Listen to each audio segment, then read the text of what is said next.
Madame, Monsieur, bonjour et bienvenue dans le JT d'actualité juridique de la Revue Fiduciaire. Au sommaire de ce mardi 2 mai, présomption de démission en cas d'abandon de poste, décret plus questions-réponses, réduction d'impôt Pinel et pour finir, défaillance des entreprises.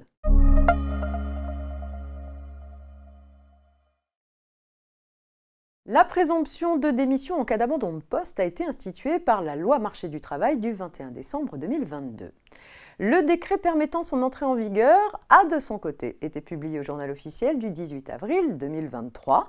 Selon le décret, l'employeur qui constate que le salarié a abandonné son poste et qui entend faire valoir la présomption de démission doit au préalable lui adresser par lettre recommandée ou par lettre remise en main propre contre décharge une mise en demeure de justifier son absence et de reprendre son poste dans un délai qui ne peut être inférieur à 15 jours.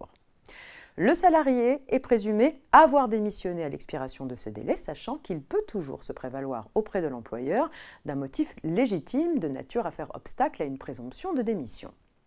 À la suite de ce décret, le ministère du Travail a publié des questions-réponses qui interrogent. Il en ressort que cette nouvelle procédure semblerait s'imposer à l'employeur face à un abandon de poste excluant la possibilité de prononcer un licenciement.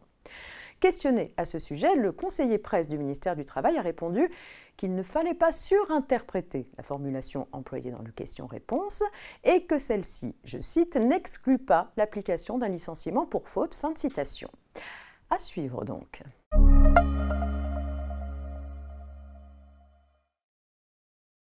Les contribuables qui acquièrent un logement neuf et s'engagent à le louer nu à usage d'habitation principale pendant au moins 6 ou 9 ans peuvent, sous certaines conditions, profiter de la réduction d'impôt Pinel.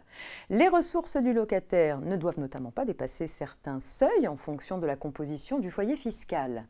Qu'en est-il lorsque le bien est loué à un couple dont seul l'un des membres est résident français ? Selon les juges, les salaires perçus et imposés à l'étranger doivent être pris en compte pour apprécier ce seuil de ressources. Dès lors que les contribuables locataires, tous deux signataires du bail, sont mariés et imposés en commun, il convient d'additionner leur revenu fiscal de référence pour le comparer au plafond maximum de ressources à ne pas dépasser.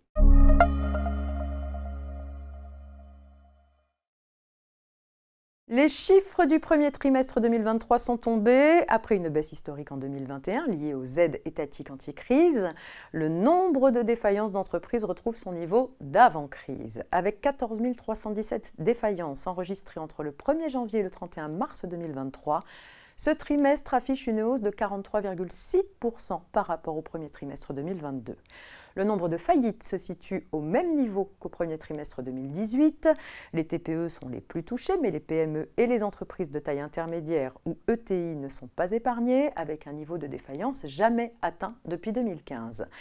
Parmi les procédures ouvertes, 10 730 sont des liquidations judiciaires directes, un record depuis 2017, une situation qui concerne tout particulièrement les TPE, dont plus des 3/4 sont immédiatement liquidées. C'est la fin de ce JT. Excellente journée à toutes et à tous et à demain mercredi.